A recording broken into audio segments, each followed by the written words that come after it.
Esprit pop, es-tu là?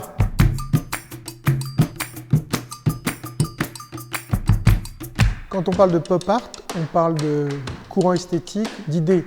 Les idées, c'est pas seulement des idées en l'air. Pour que ces idées tiennent, pour qu'elles s'incarnent, pour qu'elles vivent, il lui faut des techniques. Il faut à l'immatériel du matériel. Une des premières techniques qui sont à l'origine, disons, d'un certain nombre de grandes œuvres du pop art, c'est la technique du blow-up. Blow-up en anglais, c'est au fond un agrandissement. On agrandit une photo, puis ensuite on la peint.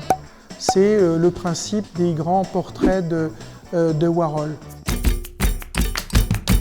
La peinture acrylique, c'est par exemple celle qui est utilisée dans cette œuvre de 1988 de Keith Haring, qui est particulièrement significative d'une des techniques du pop art. Car la peinture acrylique, c'est une peinture relativement récente pour les artistes du pop art, puisqu'elle est inventée, elle est mise au point en 1963.